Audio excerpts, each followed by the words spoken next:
Dr. Carolyn Woo is the President and CEO of Catholic Relief Services, the official international humanitarian agency for the Catholic community in the United States. Before coming to CRS, Dr. Woo served for 14 years as the Dean of the University of Notre Dame's Mendoza School of Business. Dr. Woo was born and raised in Hong Kong and immigrated to the United States to attend Purdue University, where she received her bachelor's, MSIA, and PhD degrees. So without further ado, please join me in welcoming Dr. Woo.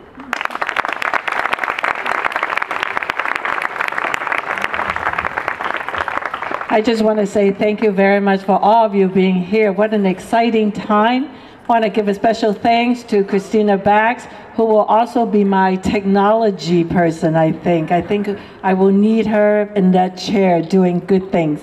I see some people standing in the back, and I never like to stand. And I think you would be a happier audience if you don't have to stand. So there's actually 1, 2, 3, 4, 5, 6 chairs up front. So those of you who want to, please come up front. Okay? And any chairs, and then there are steps there too, so do make yourself comfortable.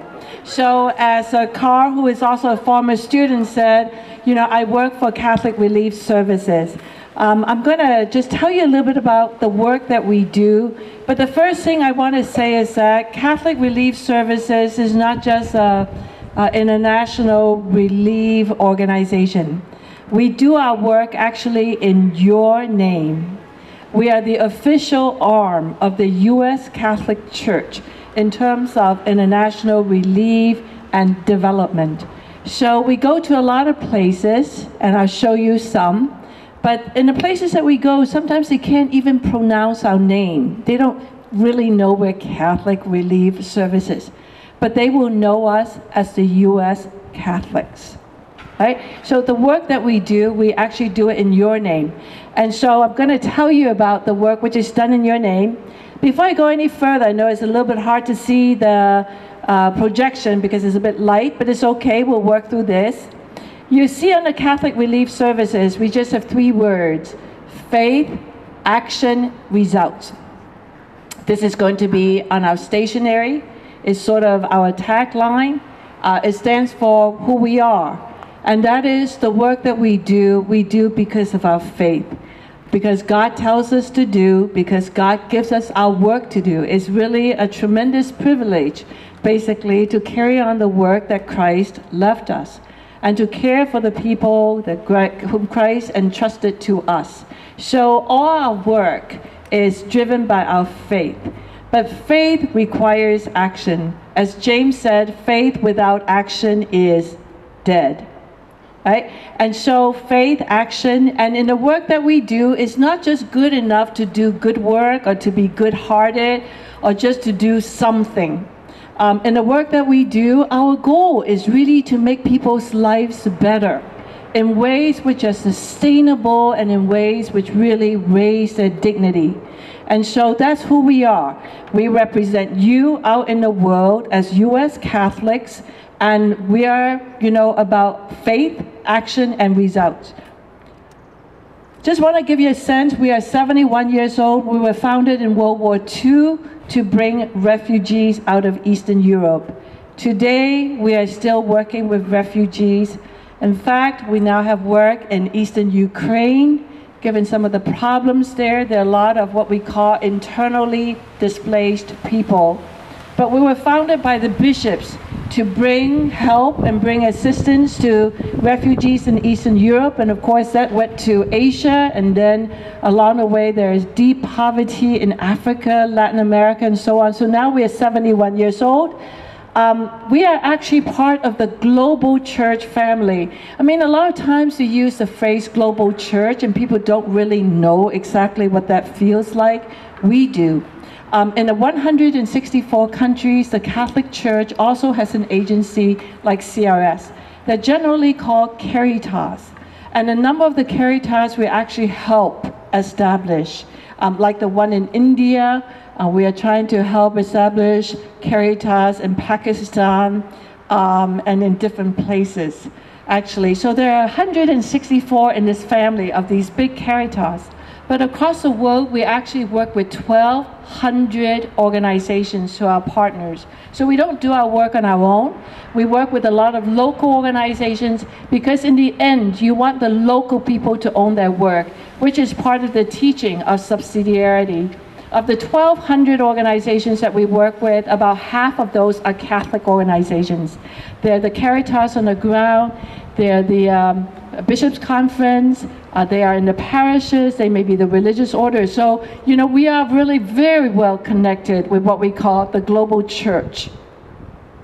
Our work, of course, is to serve the poor, the marginalized, wherever there is suffering. We don't go to a place because it is Catholic. You know, as people say, and it's true, we serve because we are Catholic, and we serve anyone who is in need. And you will see that in the many countries that we go to, sometimes there are hardly any Catholics. And finally, I just want to say we are known for our international work. We do not provide services in the United States. That's the work of Catholic Charities. It's like our big brother. Catholic Charities is over 100 years old, and they work in the U.S. We are 70 years old. We work overseas, but we have a U.S. operation. And the work of our U.S. operation is about catechesis and evangelization. We are concerned because we don't think that U.S. Catholics really know a lot about Catholic social teachings. We know that U.S. Catholics have a sense that the gospel calls us to attend to the poor. But beyond that, many of you probably in your catechesis have never really encountered Catholic social teaching formally. And because of the work that we do, we are committed to help U.S. Catholics understand what is Catholic social teaching, what does it call us to do, how do we participate in that work. And besides, we are doing that work in your name. So we actually have a U.S. operation, and our job is really to go into parishes, we assist the diocese, we're in seminaries, we are in universities, both Catholic universities and Newman Center of State Universities. We're in high schools, we are in grade schools. We are even in seminaries and engaging people about Catholic social teaching. We have programs in fair trade and so on. So that's a little bit about CRS. Let me go to the next slide. This is a map of the world, and the colored areas is where we work. So there are a lot of colored areas. So if you look at Africa, it's almost all of Africa. In total, we are right now in about 100 countries. We are in Afghanistan, we're in Pakistan, we actually have work in Somalia, for example. We work in Ukraine, we support work in Syria because Americans cannot go into Syria itself. We are in the Middle East, we are in Israel, we are in Gaza, the West Bank. In fact, we just closed our office because the situation right now in Israel is very tenuous. We actually know that there's targeted assassinations and also big bombs which are being put into action.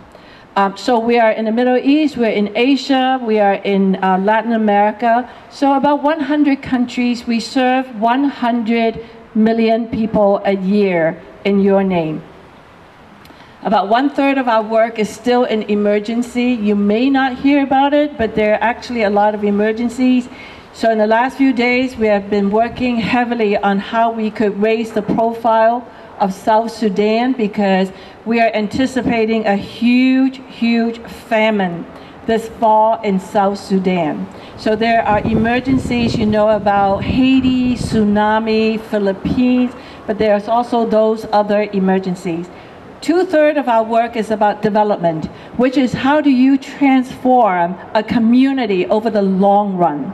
And all our work covers at least 11 sectors. It includes emergency housing, education for children, literacy for adults, water, sanitation, health. Health could be HIV/AIDS, it could be malaria, it could be Ebola, for example. Right now we have the Ebola outbreak in West Africa. And it includes microfinance, micro savings, sanitation, and peace building. So our portfolio is very broad. So on behalf of the church, this is a complicated agency. It represents American Catholics in 100 countries. Many of those countries are not Catholic, like Ethiopia, for example, is one of our largest countries. and it probably has about 2% Christians. Our work covers 11 sectors, and so it's a complicated international agency. Our budget is about anywhere from $650 million to $950 million. So those of you who are in a business school know how difficult it is to manage an operation that has that type of variance. And we have that type of variance because emergencies sometimes could trigger a lot of revenues. And then we have to adjust when those high visibility emergencies are gone. What I'm going to do now is I'm going to show the first video. I have 3 videos that are pretty short. The first one gives you a sense so that you could look at our work rather than listen to me speak. And it shows 3 types of work, actually. The first one is emergency relief in Haiti. The second one is girls' education, child's education in Burkina Faso. The third is our agriculture work in Madagascar. The lyrics is by St. Paul's. The music is written by Steve Warner of Notre Dame and performed by the folk choir there. So let's show our first video, Higher Gifts.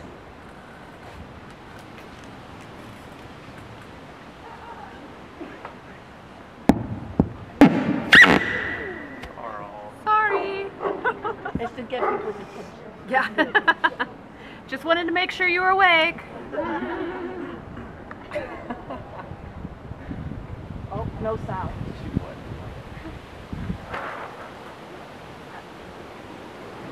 Did you turn it back on, Carl?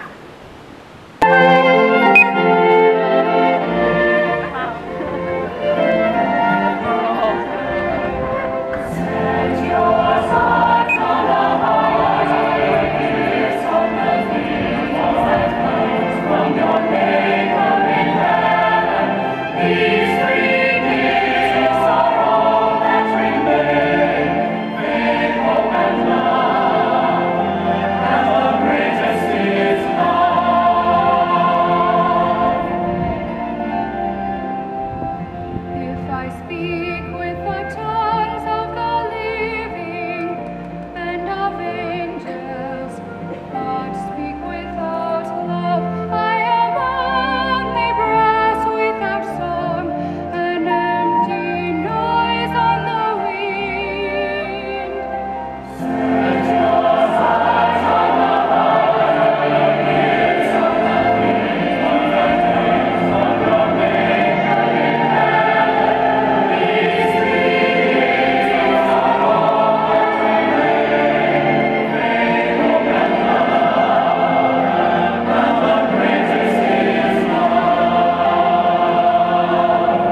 we have to switch.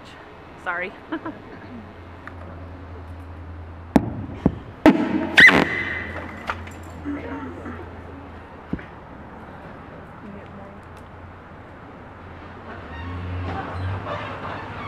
only have one input jack.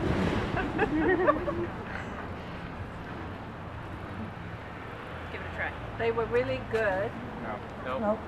Oh, it's on. So I just want to say they were really good to let me show this videos and graphics and so on outdoors. So I really appreciate everybody's patience with this, and also particularly Christina and Carl, who really made this possible for me.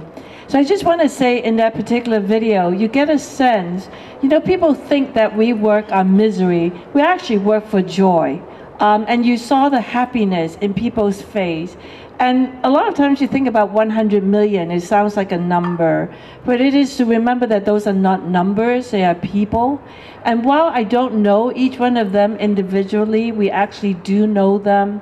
Anyone who has spent a day worrying about money, anybody who spent a day, and when I started school, I only had 1 year of tuition, so I worried a lot about what next year's would look like. Anybody who knows of anybody who was sick and could not get medical help, if you ever know, you know, any degree of sort of worry and frustration and sickness and so on, you would know these people. They are just exactly like us. In a lot of the places that we work in, people say, why are you there? And I just give you one very simple statement. Just a few words. The bishops of Syria, for example, said, please do not abandon us. That's enough of a reason to stay in there and accompany these people and try to make their lives better. And they're actually very courageous people who are on the ground really feeding people and helping people. So I just want to go to the next slide. This is just a little bit about Haiyan. I'm going to pass this and go to the next one. Here, just give you a sense. A lot of times people say we only hear about problems. They never seem to go away. Do we ever really solve any problems? Does anything get better? And that's just an overhead to say, as a humanitarian community, we've actually accomplished a lot. In the last 30 years, this is not just CRS, this is the UN and all sorts of agencies around the world and so on. These are just some of the accomplishments. So now, in the last 30 years, 2 billion people now have clean water.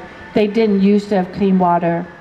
And clean water is very essential to healthy living. Down beneath it is the eradication of ringworm. There are various types of efforts by various groups working together. The Gates Foundation, the World Health Organization, CRS, has worked to eliminate malaria. And malaria is almost eradicated except in 3 countries. These are countries that don't believe in vaccines. And by the way, if there are 3 countries, it means that it could spread again. But ringworm, for example, is eradicated. Down here in the middle here is about the education of girls in sub-Saharan Africa. Women's literacy is critical.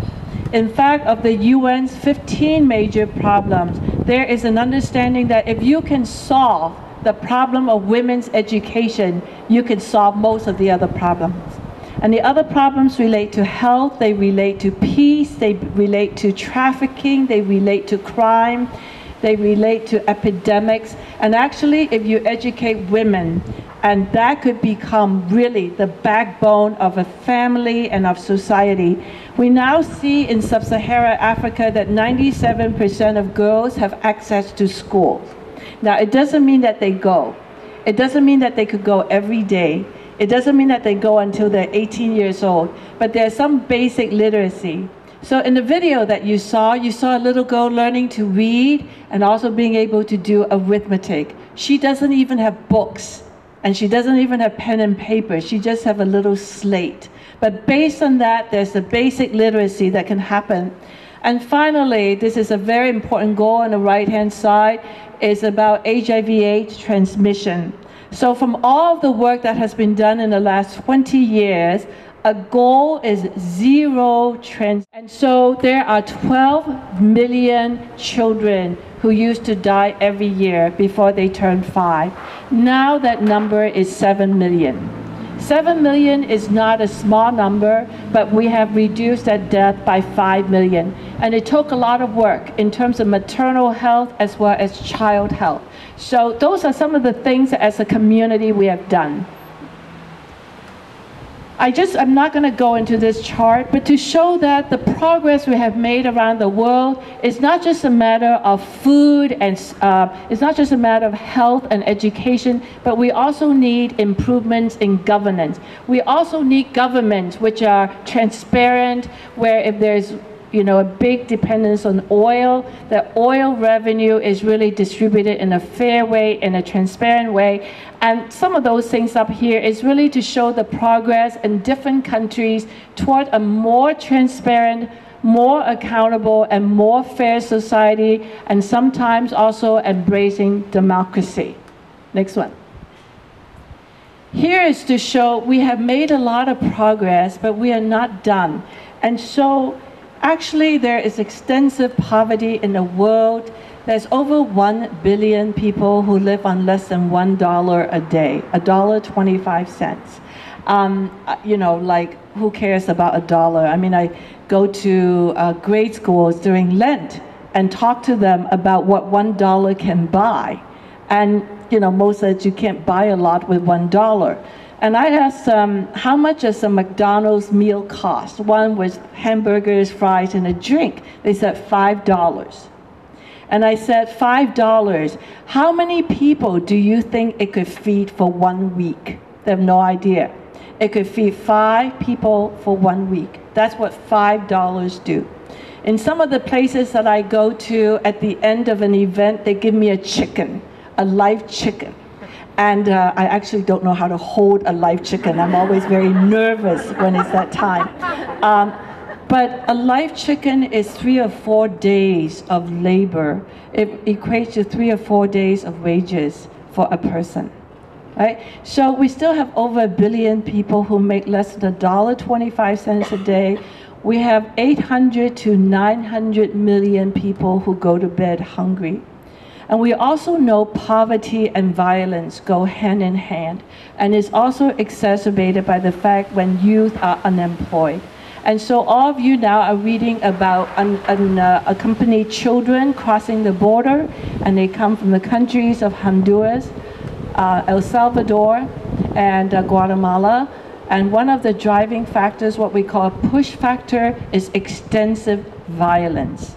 I mean, think about the degree of the violence that would cause people, young people, to walk 1,000 miles to get to a place that they completely do not know. That's the level of violence that we see. The level of violence is tied to youth unemployment, and we actually do work in some of those countries, working to train youth, to give them life skills and work skills, and we partner with over 200 companies so that we could place them. But this gives you some sense, poverty and violence, they reinforce each other, and then 50% of women in the world still don't have proper maternal care. They deliver in a home, actually a lot of times in very unsanitary situation.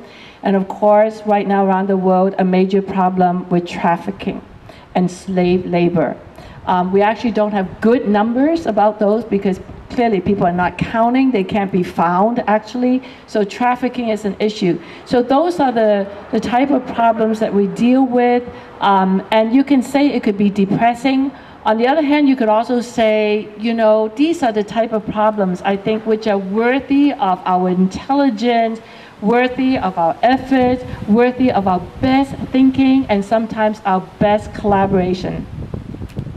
Here, I just want to give you a chart of Haiti. We are coming up onto the 5th anniversary of the earthquake in January. Where you see is a picture of the destruction of a cathedral, a sense of how bad the earthquake was. These are some of the works that we're doing. We follow an approach which is called integral human development. It's a very Catholic approach. And integral human development, in several words, is really the whole person and for every person. And the whole person just means that you can't just solve one dimension of a problem. If a community is hungry, giving them more food is not a permanent solution. If a community is hungry, you have to teach them how to farm. And you have to look at whether the soil is really completely depleted. You have to deal with the issue of literacy, do they know? And then business training, and then health, and so on. So the way we approach problems nowadays is really multidimensional. And when we work on even emergency, the whole objective is not just to put a Band-Aid on it, it's how can we solve this problem and build back better? How can we build the resilience of the individual, of a community? The reason that resilience is very important is because we're anticipating a lot more natural disasters. And there will not be enough money if we don't take care of the problem once. And so each group that we help, we want them to move out of any type. We want them to move out of the most sort of vulnerable situation, so that next time when something hits, is there something going on other than me? There's a bird over there. Oh, okay, there's a big bird out there. Bird, you have to help me with the presentation. But coming back, so resilience right now is a very important goal, because you want to help the person once and move them out of that very vulnerable range, so that when disasters happen, you could help a different group, right? Because of climate warming and everything else, we are anticipating much more disasters. I just want to give you one statistics, because that's one thing that stuck with me. I'm sure all of you have a lot of statistics and nothing hit. So I was with the agency, which is the Oceanic and Atmospheric Agency. It's in Hawaii. They actually have the tsunami monitoring center there, and they show all these readings and charts and so on. They're always keeping track of tsunamis. And it was created after 2004. And they said after 2004, the number of earthquakes, which are as intense as the one that hit Indonesia, in this last 10 years, there have been 6 very big earthquakes, 8.2 and above, all right, 6 in the last 10 years. And you know, one of those hit Japan, as you remember. And they said in the 40 years before 2004, guess how many of those earthquakes there were? Anybody? 0. There were 0 of those type of earthquakes the 40 years before 2004, and since 2004 we've had 6 major earthquakes. Right? So when we build back, now when we go into emergency work, there's sometimes when you don't have a choice. You just have to transfer assets as soon as possible. You have to render medical care as soon as possible. But otherwise, we use approach, which is the whole idea of building resilience and building back better. So this is Haiti. So whatever money we got, which was a lot, there was several $100 million, we could spend it all just supplying food in the camps. Because it started out with 1.5 million people in the camps, there may still be 500,000 people in the camp. All right? So you could spend all of your funding on the camps. We made a very difficult decision and said we're not going to spend all of money in the camps. We're going to start helping communities build back. So what you see here is shelters. In fact, you saw one of those shelters in the video. And these shelters have plywood wall, they have concrete base, they have metal roof, and they're called temporary transition shelters. They're transition because we don't have land titles. We're now actually creating an innovative concept, which is only the government have land titles. We're creating neighborhoods, like 4,000 families, where we're getting them mortgages. The government is actually holding those mortgages because the government has a land title and the people pay the government back. But in the video, you actually saw somebody wrote on their wall, God is good, and they have nothing. All right? But just to give you a sense, in order to have a shelter and a neighborhood like this is very complicated. You don't have land titles. You have to make sure that children have schooling. You have to make sure that adults have livelihood and that there is sanitation provision. They have to become self-sufficient, whereas in the camp, they don't have to be self-sufficient. So just think about that whole social dynamics, which is needed. Not to mention that at first there was so much rubbles, there are no equipment to remove the rubbles, and there are no roads that you could travel on, and no place to deposit the rubbles. So just to solve those problems, we actually bought these big drums from Europe, Eastern Europe, I think, and it cost close to $10,000, and they have blades. And what you do is that you put the concrete into the drum, and it has blades, and you crank the blades, and then it crushes it into these concrete particles that you could use for rebuilding. And in so doing, basically you solve many problems. You create a business where someone with a crew of 7, after they're trained, they could get one of these drums, they ground up the concrete, and this is one way of removing the rubbles. CRS buys it back as materials to use for the ground so that we don't have to buy materials from somebody else. So we stimulate the local market economy and we get rid of the problem. So I just want to tell you that in international development, you have also to be very creative in sort of taking up the situation and see what you can do. Here is Catholic schools, and actually we didn't work with one Catholic school, we work with the whole Catholic school system.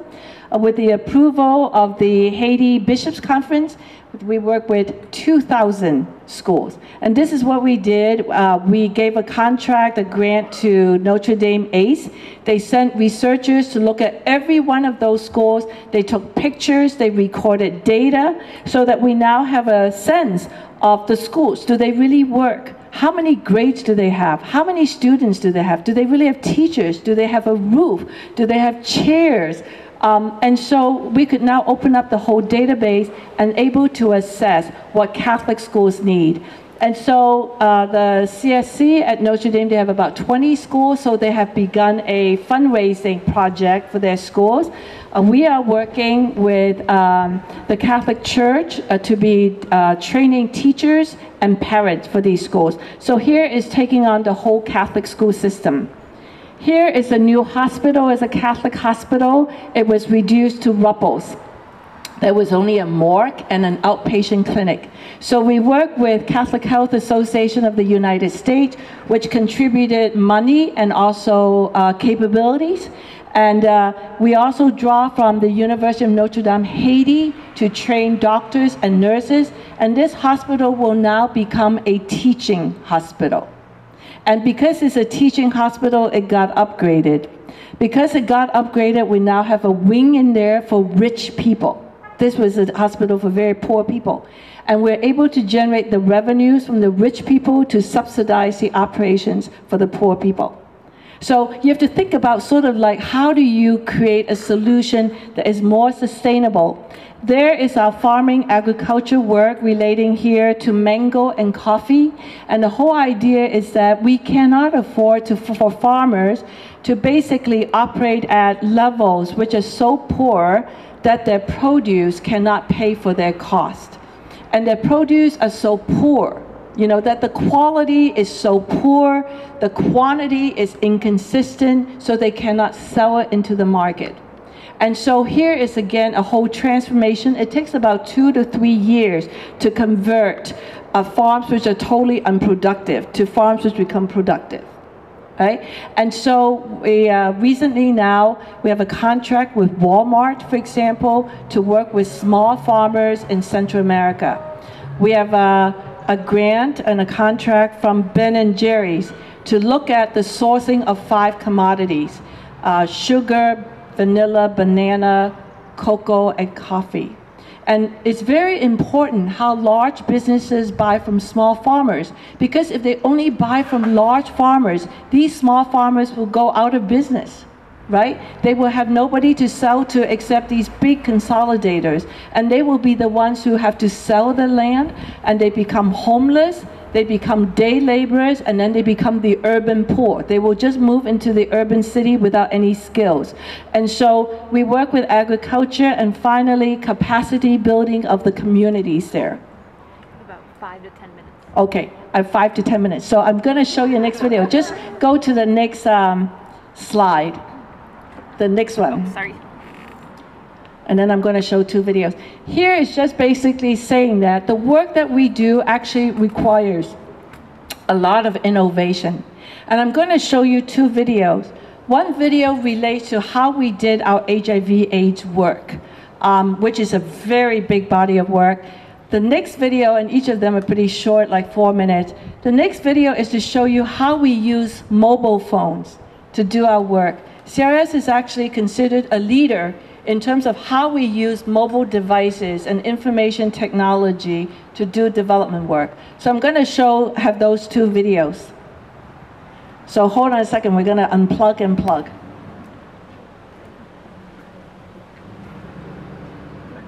And Doctor, do you want the AIDS one first? Yeah.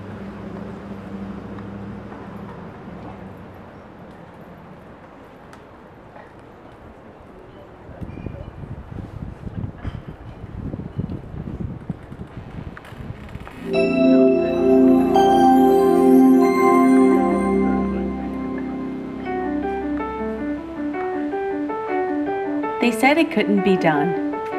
Providing AIDS relief, that is.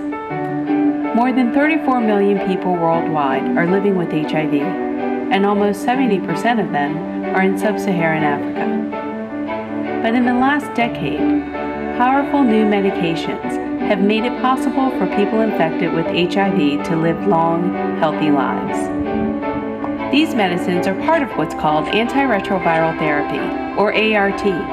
At first, medicine was very expensive and was only available in wealthy countries. In poorer countries, only 7 out of every 100 people who needed medicine could get it. The United States set out to change that with the President's Emergency Plan for AIDS Relief, otherwise known as PEPFAR. PEPFAR made money available to provide medicine and other HIV care to poor people in developing countries. Catholic Relief Services and our partners created a program called AIDS Relief. In 2003, AIDS Relief received one of the largest PEPFAR grants to provide HIV care in 10 countries. Our goal was to provide treatment to as many people as possible, as quickly as possible. They said it couldn't be done. They said there weren't enough doctors and nurses who knew how to treat HIV. So programs like AIDS Relief provided training to help medical providers become experts.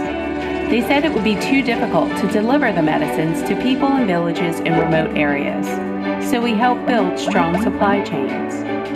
They said rural villages are too far from hospitals and sick people couldn't get there. So we helped hospitals decentralize and create satellite clinics. They said many hospitals couldn't manage a complex health program. So we help provide strong organizations with good management, computerized records, and sound financial tracking. They said it would be too expensive to provide drugs to so many people. So we worked hard to keep costs low. They said people wouldn't understand how to take medicine properly. Our patients proved them wrong. Since the program began, AIDS Relief has provided more than 700,000 people with HIV care and treatment.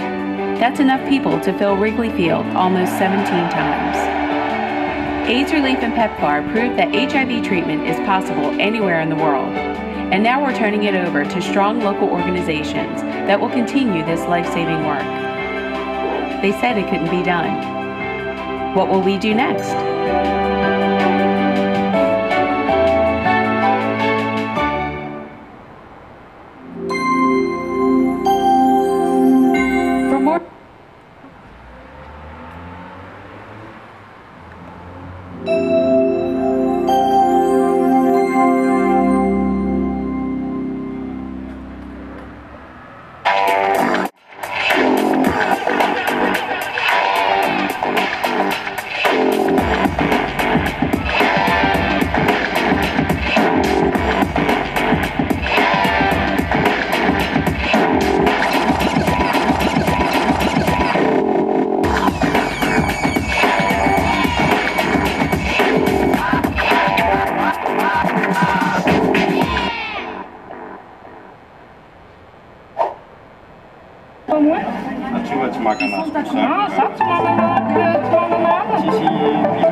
Catholic Relief Services first turned to advanced technologies to improve our work because we wanted to be more accountable and transparent to our donors and to those we helped.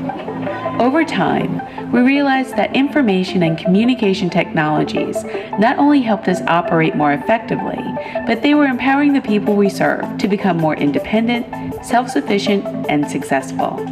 We've since used technological solutions in a wide range of projects, from teaching women to read in Niger to boosting farmers' production in Colombia.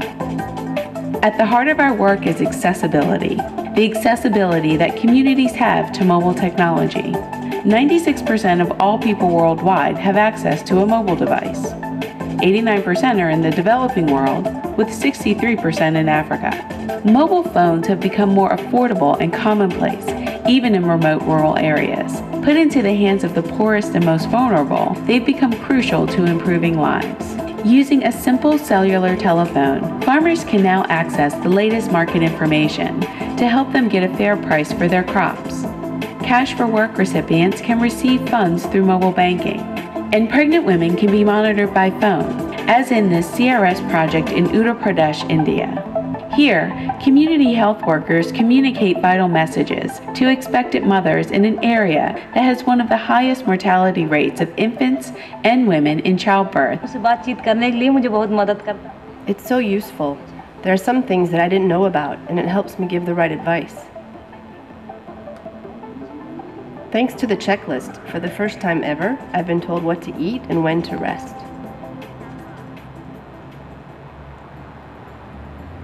Since 2007, our ICT4D programs have expanded and now cover all sectors and regions where we work. One of the primary factors driving us forward is the rapid rate of innovation. Every day, new applications of technology emerge, many from developing communities themselves, applications that improve their life and livelihoods. While information and communications technologies are revolutionizing the way people live, there is still much more to learn and share on how to use the technology in development work. CRS and its partners are committed to investing the necessary time and resources to build a future where technology is truly at the service of the poor. ICT4D, empowering those we serve.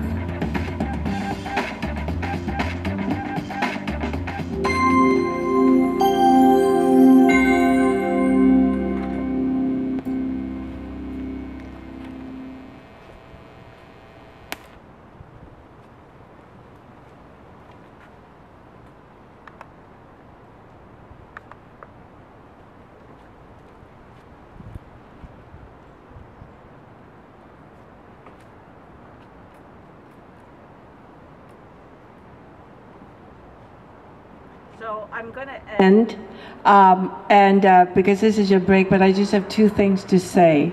So one of the goals that the global community has already set for the next 15 years is to bring the poverty rate, which is about 21% of people living under $1.25, from 21% to 3%. Now that's a pretty dramatic and bold goal, and it's just the next 15 years. But we think we can do it. And the last thing I want to say, as one of the approach, there are different approaches, but as one of the approach to get this done is the movement and the use of private capital, private investment monies, people's savings, people's pensions, people's endowment investments, to use private money to support social enterprises. We now have, not we, CRS, but the world has about $46 billion right now invested in that type of work. We think that we could get to $1 trillion, which is the use of private capital to fund sustainable enterprises with significant social impact. And in fact, to start on that work, in mid-June, we actually had a conference in the Vatican where we have high church, including an audience with the Pope, a cardinal, the head of the Vatican Bank, the head of religious orders, meeting with high finance, which include Goldman Sachs, Merrill Lynch, major funds, and so on. We have high church meeting high finance to get at this particular issue of how we could move massive amount of private capital into solving these problems. I'm going to stop right now. I think you have a break, and then you'll be coming back.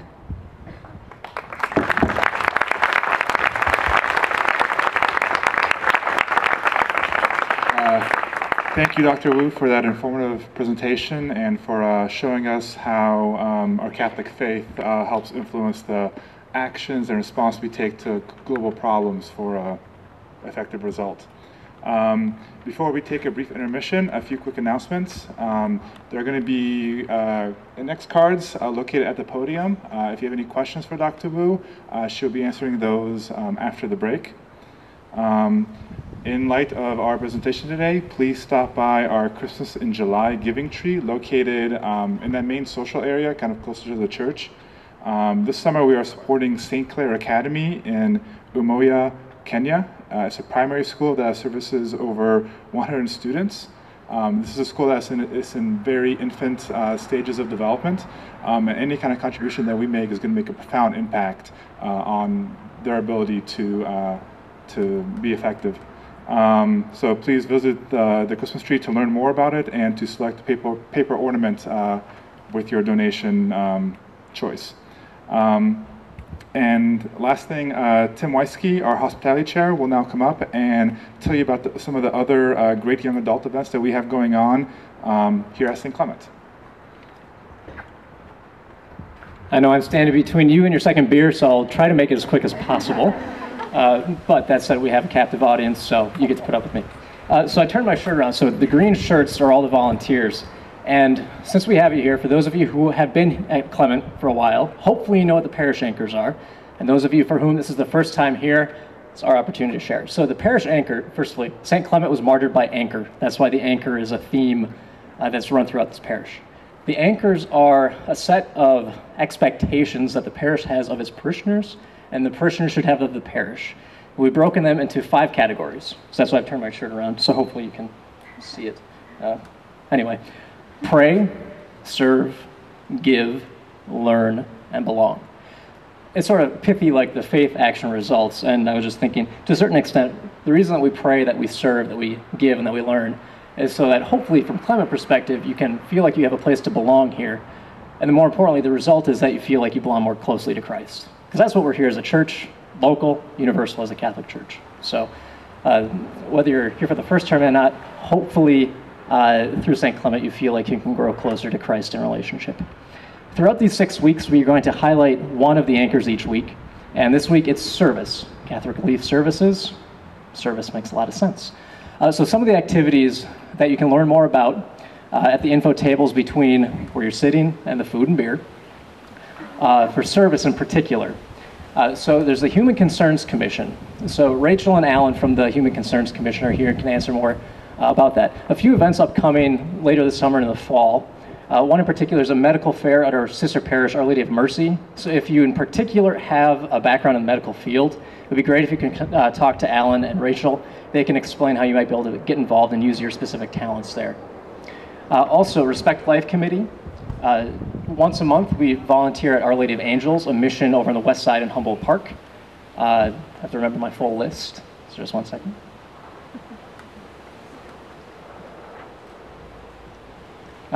Through our capital campaign, we have just started a new partnership with St. Margaret of Scotland, a school on the south side of Chicago that it has great potential but needs a lot of financial help and help from labor and strategic minds. So we started that partnership, so throughout the summer and into the fall, we'll be starting new service projects with that community. So you can sign up if you're interested in that.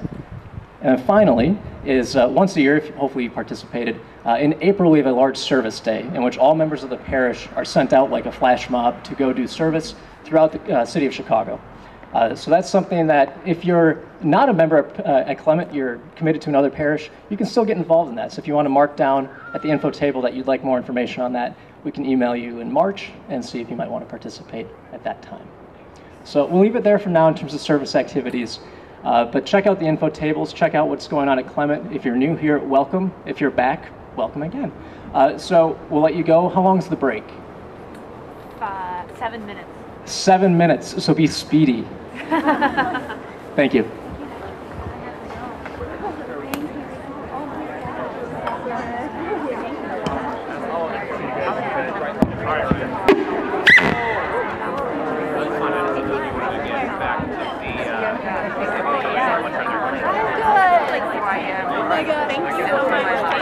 To take a index card from the side.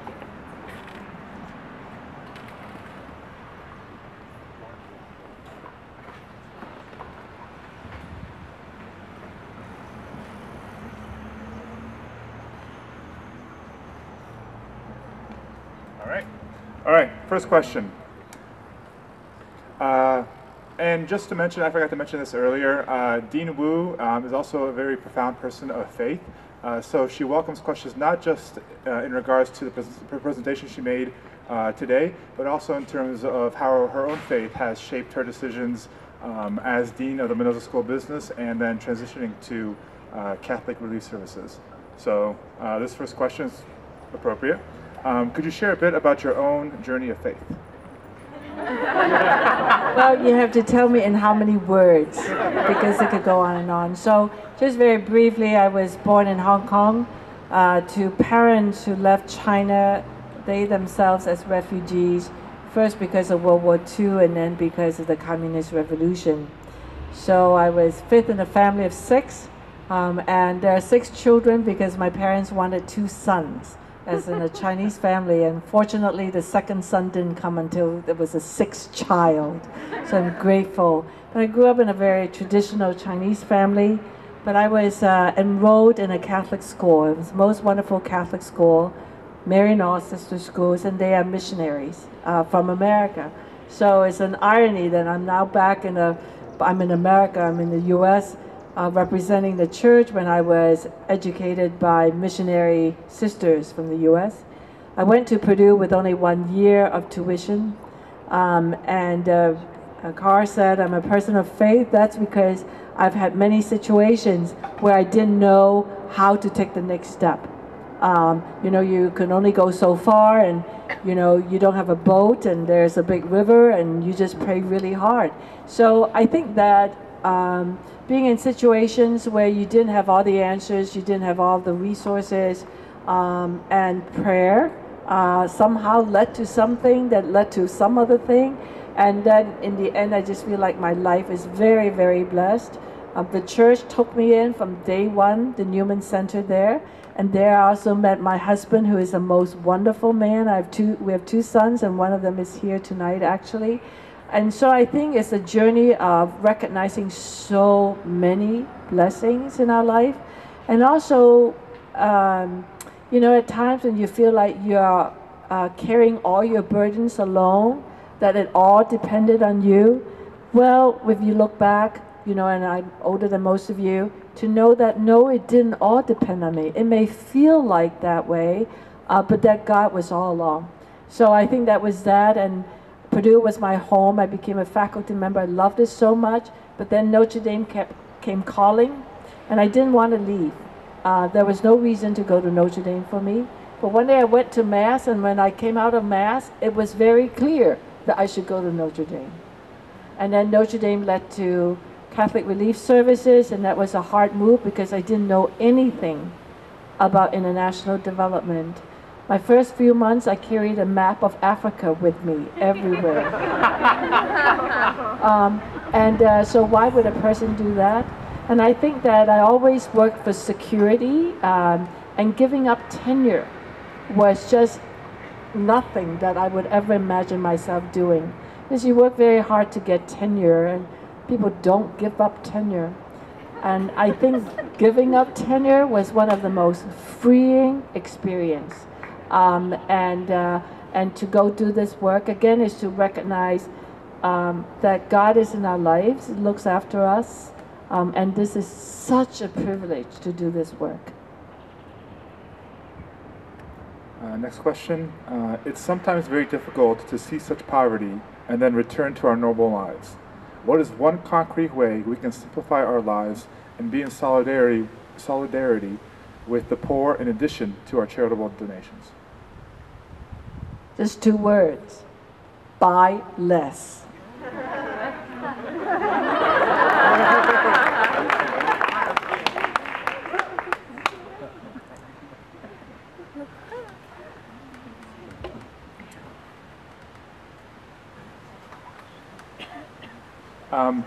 Do you engage in any activities or expend in your budget on evangelization? Yes, we do, and it's sizable because we created our U.S. operations, which actually has 5 regional offices. One office is here in Chicago, and we have Madeline, my colleague who's here. Is Madeline still here? She's right there. So Madeline runs our Chicago office.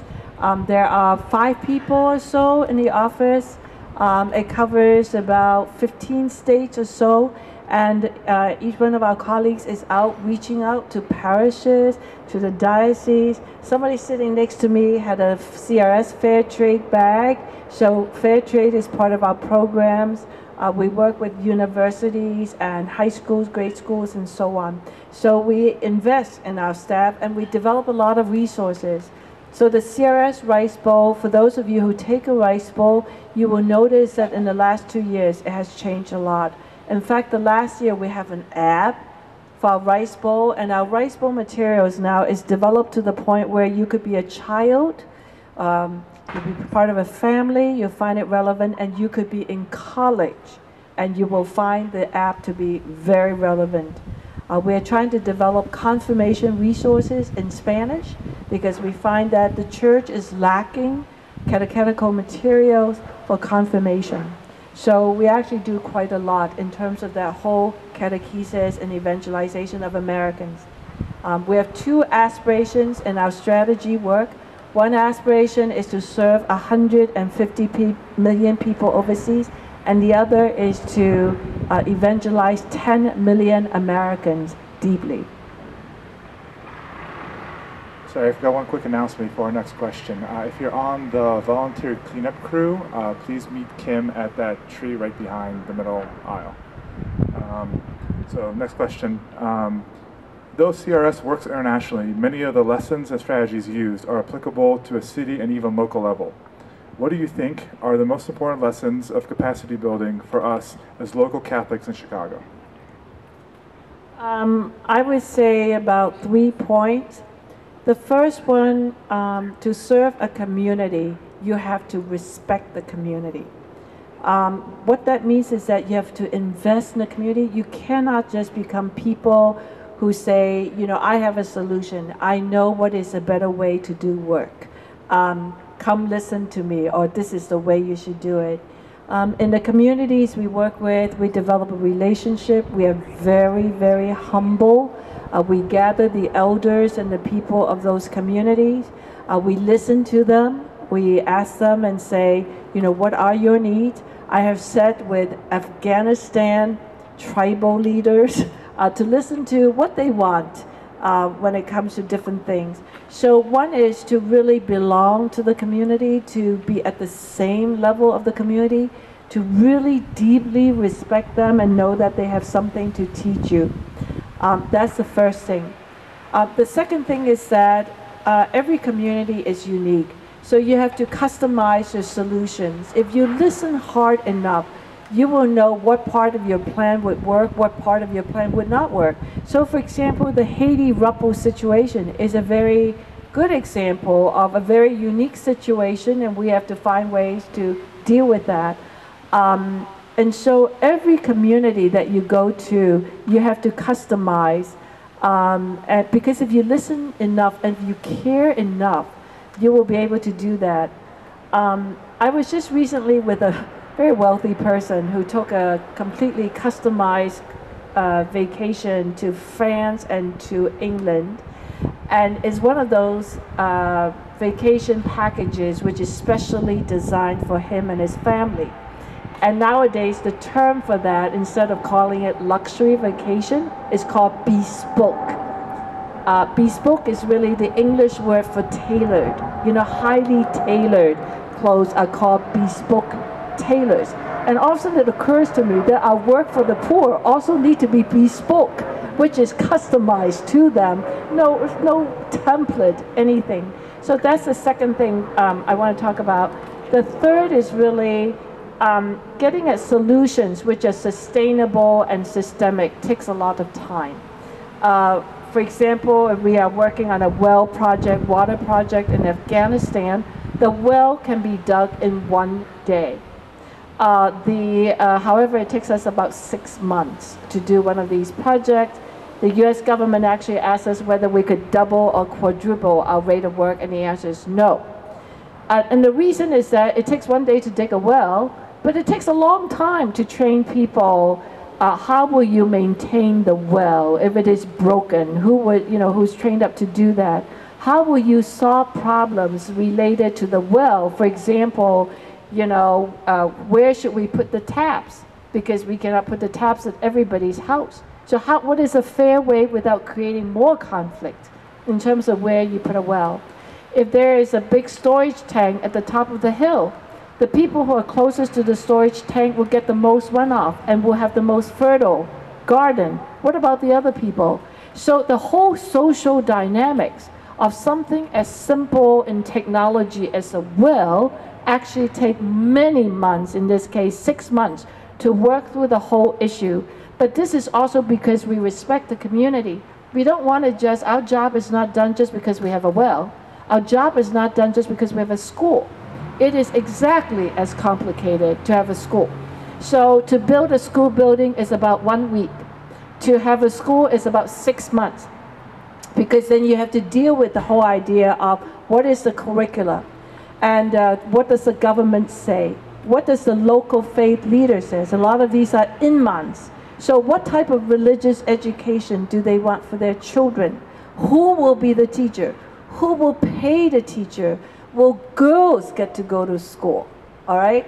And so 1 week to build a school, 6 months to do this. So those are the things I just want to say. One is that deep respect and deep love for the community that you're serving. And secondly, never treat them as a number.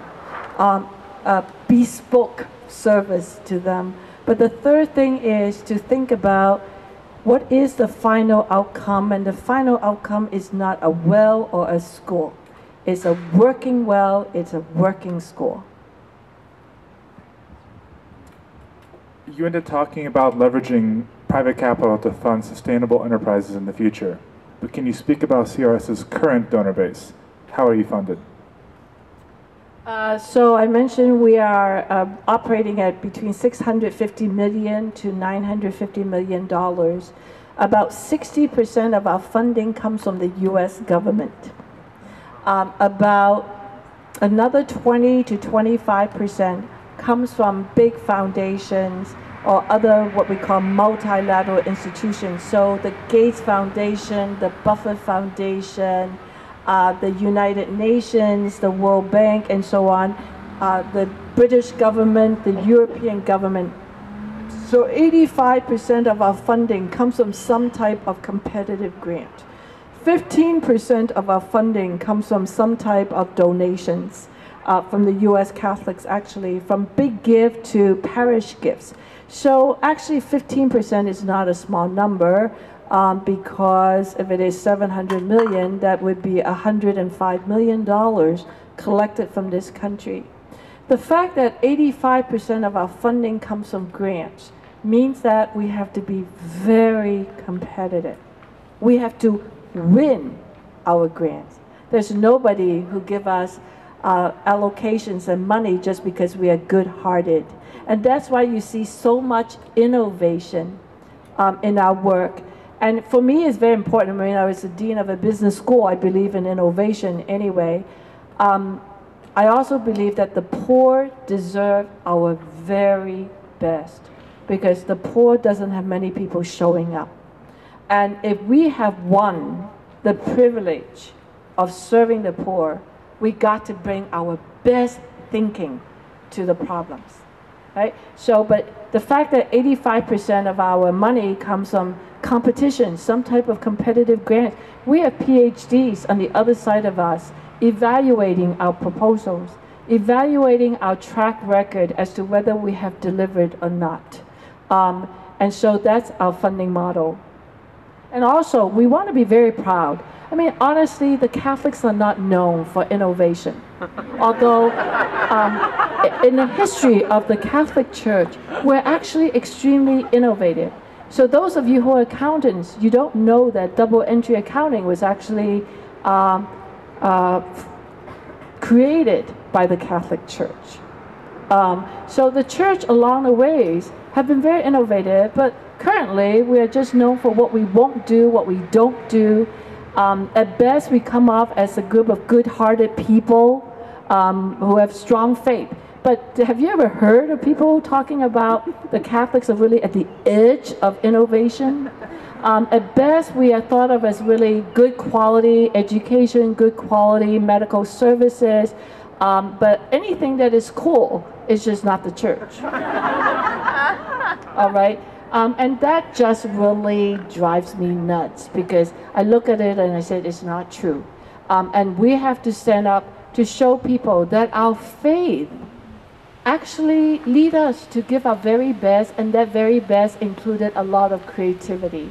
So I don't know what it led me to, but here. Okay, and for our last question, here in Lincoln Park, it's easy to get stuck in a bubble. Do you have any practical tips for helping us think more globally and letting it affect our actions? So this is a quote from Mother Teresa, and it's not exact quote, but she wrote one time and she said, you could see India anywhere. You could serve India anywhere you are. If you just open your eyes, if you just open your heart, you could see needs in your own neighborhood. You could see needs in Chicago. And I think where it begins, that bubble, is to recognize, do you want to be in a bubble? Because there's just absolutely no need to be in a bubble. There are no chains and no fences in a bubble. It's the first question to ask yourself, do you feel that in your own life, you have so many burdens, you have so many needs, that there's just no time, and you're so down, whatever it is, that there's just no time anymore for anybody else's problems? Or do you feel that in your own life, you have been so very blessed, that you feel like you have just enjoyed the bounty of a God who has given you so much, that your heart just swells to know that, you know, there are people you want to be in service to because of your blessings. And never do it for guilt. Never go serve some poor people out of guilt.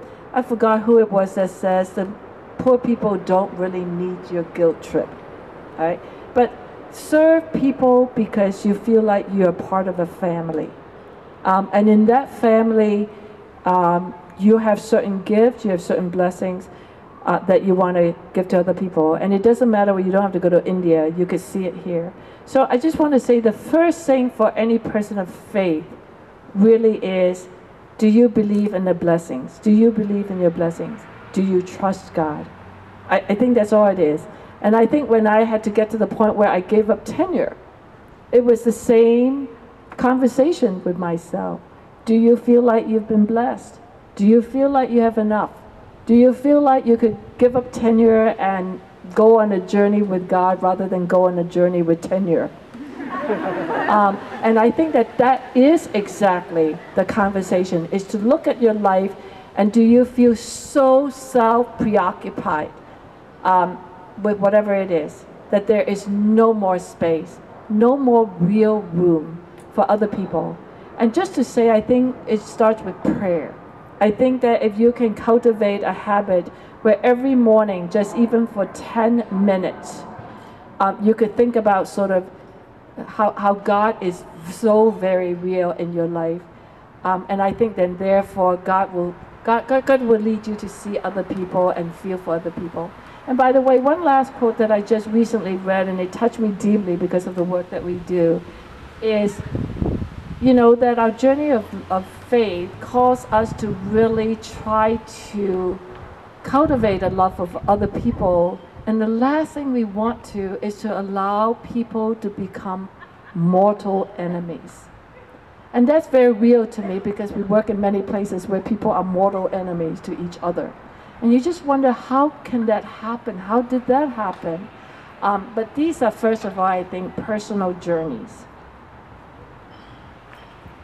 Thank you again, Dean Woo.